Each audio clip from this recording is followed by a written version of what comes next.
Okay, I got a question. We're on video number 6. Can you swear on YouTube? Just a question. Yeah. Really? All right, Yeah. because I might swear today. Just a little taste. Anyways, David and Teah here at Secret Scroll area number 3 or 4? I don't know. Who cares? It's really hot. Temperatures jump like 40 degrees, maybe. It's really weird. Maybe more, 50. So I think it's the real sun, not the fake sun. That's And a good thing. yeah, so we're gonna kind of keep going with Mars base. If you follow the past videos, and Tia's gonna talk a little bit more about the inside, more of the inner picture, but Yeah. we're gonna do some recapping, not too much, or more picture time. Yeah. So this is yeah. Go ahead. I haven't actually published the last video yet. I think I'm just going to do both of these today. Okay, that makes sense. So people don't know how bad the other one was with the lighting. So I don't know. I thought it was pretty good. So I don't know how well people got to see this. But the great thing about doing like drawings like this is that I really do start to work through the details in my head and work through some of the confusion. And so I do realize now that my room really was over here and the base was oriented like this. Okay. Not that you guys care about that. I care. Yeah, I care about details someone like might. Anyways. Hope everyone's doing well, by the way. Yeah. And we're back to, we really don't have a name for this show. I don't even, whatever. I'm calling it right now my tell-all testimony of okay. the secret space program. I'll come up with a catchy name. But I'll probably end up, changing, the header at some point. I don't know. Okay, so. Okay, so inside the base. So if you can imagine. So what we've been talking about is this Mars base, we talk about timelines and being taken away, and a lot of stuff that's on the still on YouTube. Some things have not. I don't know. I think there's a lot that's still there, and on disclosures and on secret space and on aliens and UFOs and underground, under the earth, the moon. There's so many things that are out there, and again, it's another world. It really is. Yeah, and it's pretty shocking to the system. Oh yeah. If you grow up and you just go, this is mommy, daddy, it's the oh, by the way, it's Mother's Day, so happy Mother's Day. Happy Mother's Day. And you just think, this is it. I live, I die, I experience things. I get, get in trouble, skin my knee, whatever it is, go through life. In my experience, it's like, honestly, a lot of this stuff seems really basic. It's like, it's where humans should be at this point and stage in the game.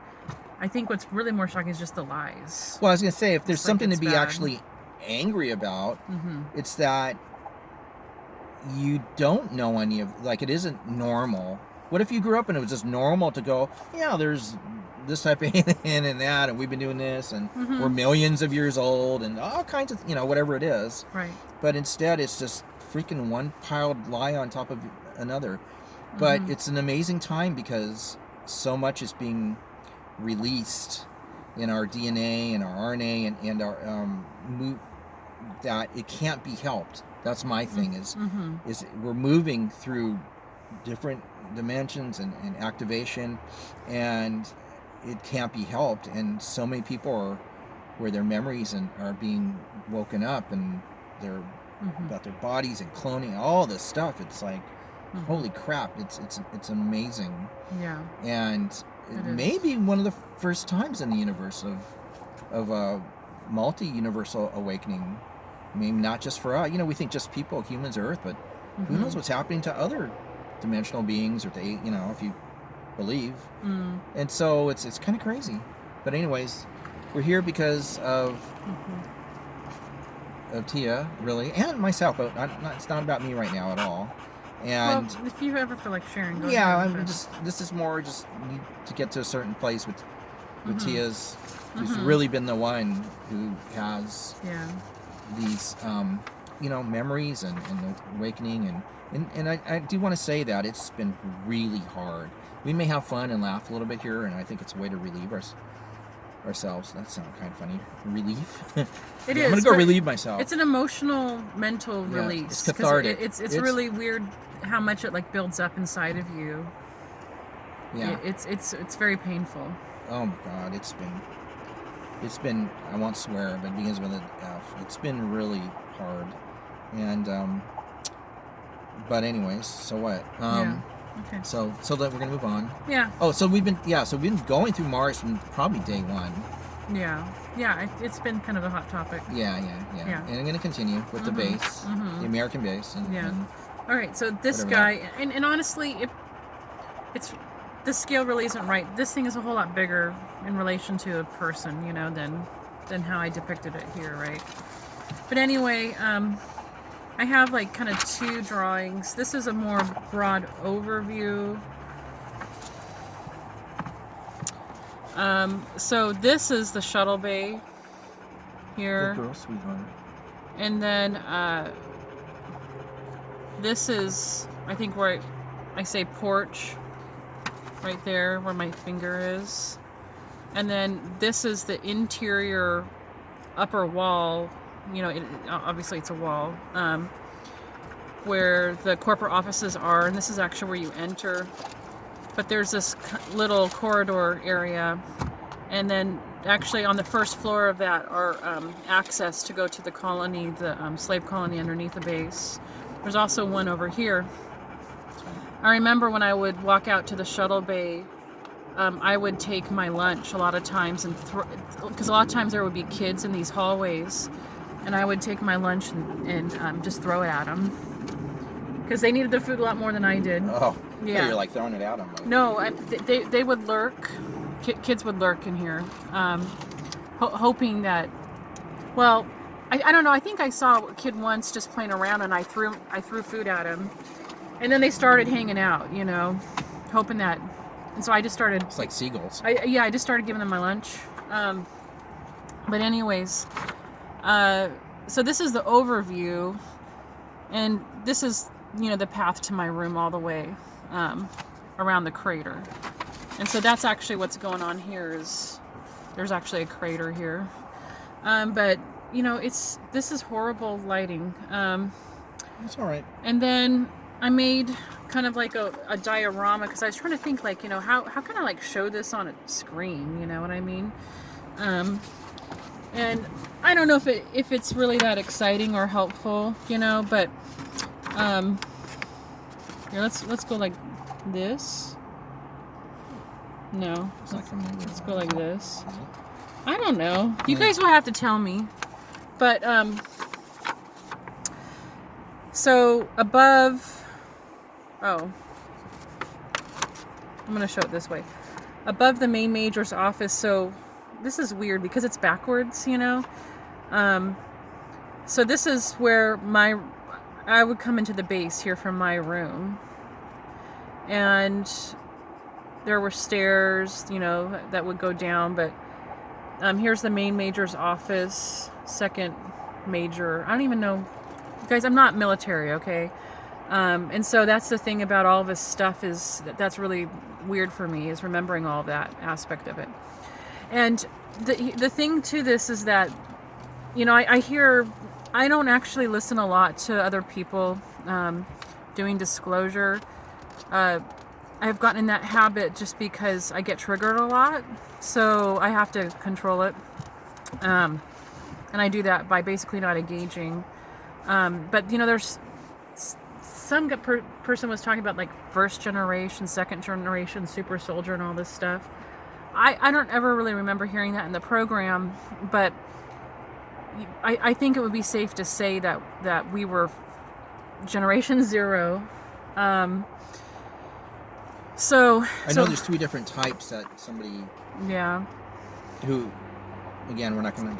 It's just not a good idea for us, at least, to mention names of people just without their permission. I think it's disrespectful. Yeah, I agree with that. But I will say what they said, that there's like 3 types that were really interesting. Different types. I wouldn't say generation type, but different types. I've heard people talk about generations. Well, something else. But. And so this is.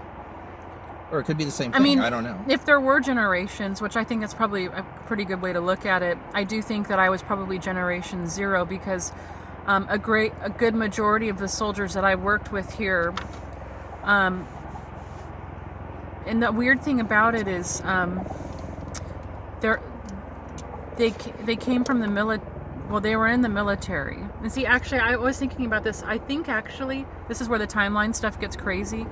In another timeline, they joined the military, but then when they were spliced back into their life, I think they might have been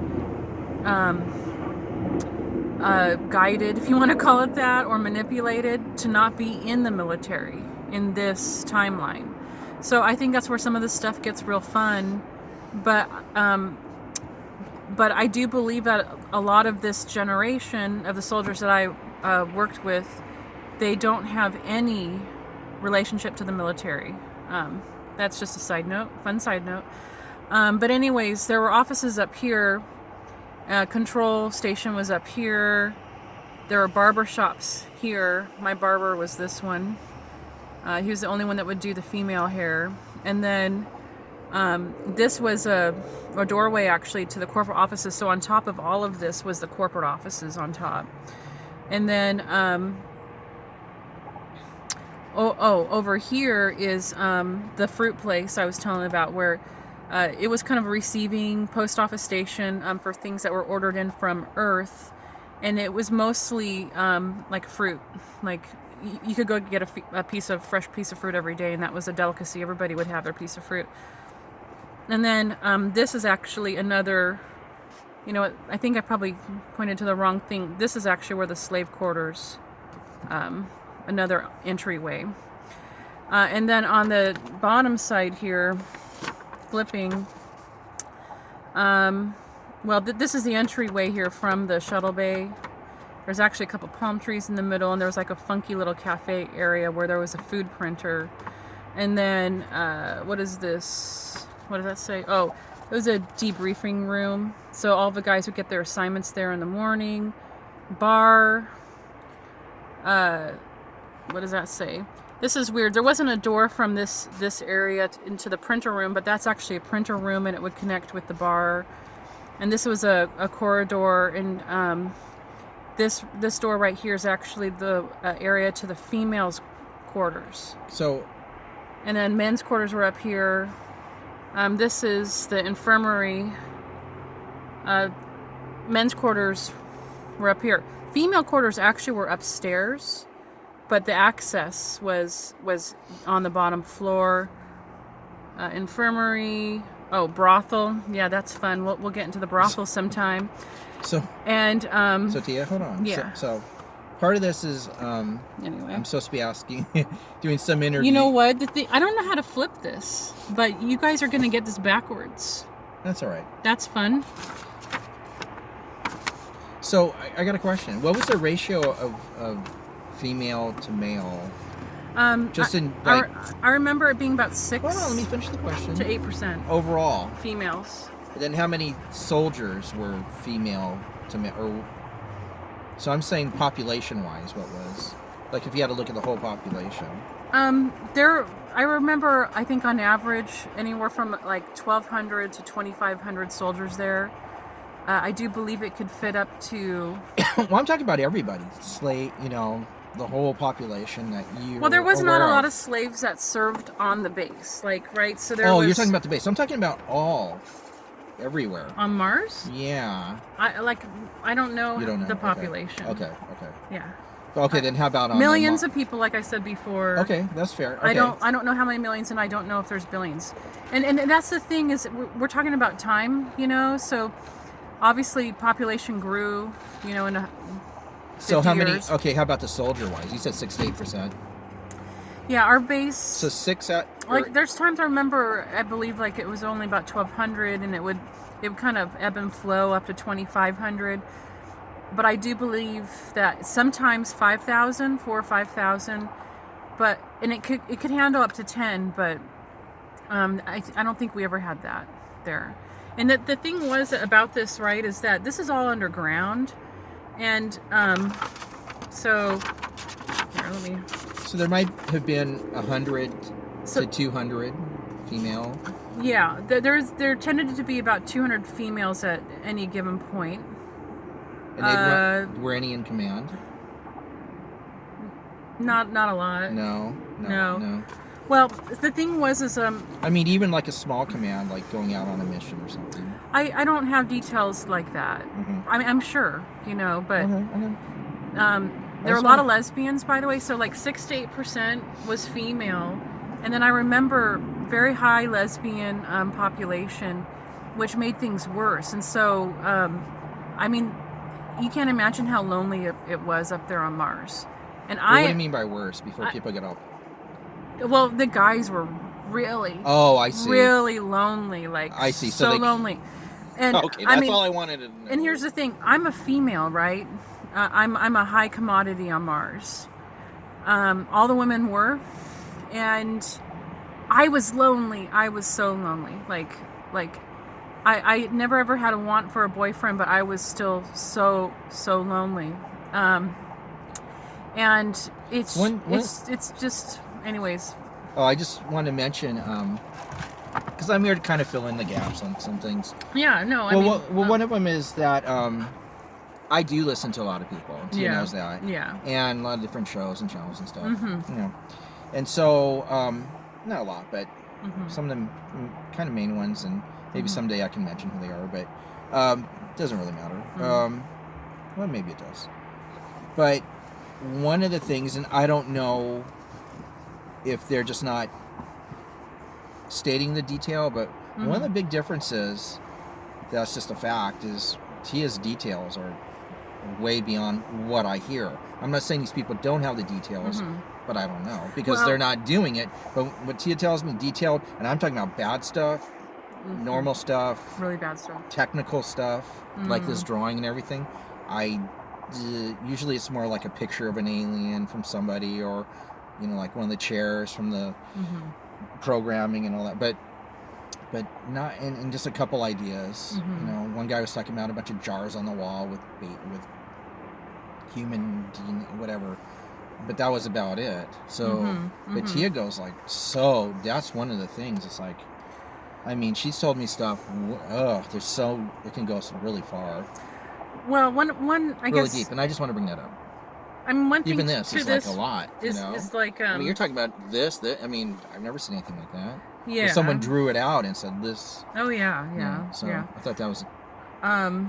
I mean, I could go into more detail. Yeah, well, that's what I'm saying is like the color of the wall, how many lights, the light switch. Yeah, I remember like our uniforms were black, and I remember the year that we were allowed to wear dark green. So I mean, something it was like a really big deal. Yeah, see, that's a detail. I was excited because now I could wear black pants with a green top, or green pants with a black top, or black and green pants with a black top, or I could go on.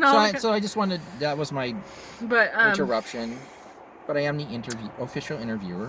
Right, yeah. Because there's only one interviewer and one interview. So, okay, so. Well, and that's what I kind of hope, is that you can ask questions that I don't know till I know. People would be interested in, and what you're thinking about as I'm talking. Yeah, I do, and it brings up things I haven't asked you, like money, but let's not go there yet, like how you would pay for the brothel or your haircut. Or... everything was free. Yeah, wow. that was free as a state of mind. That was a happy side bonus. So it wasn't free; it was already paid for. Yeah. So you guys, I mean, this place was a fucking horrible place. Okay, there's no free lunch. The brothel, they would bring women in, and I remember like women would come in from the shuttle. You guys can't see this, okay? And they would walk up here. Okay, they'd walk up here and go into the brothel, okay, which that's not actually the entryway to the brothel, but you had access to it, and all the guys would be down here just whistling at these girls, but the brothel was primarily a function of the corporate offices there, and they would actually bring famous people there, okay, so I remember seeing a lot of famous people. At the Mars base. Maybe you should and a lot of what's that? I don't know.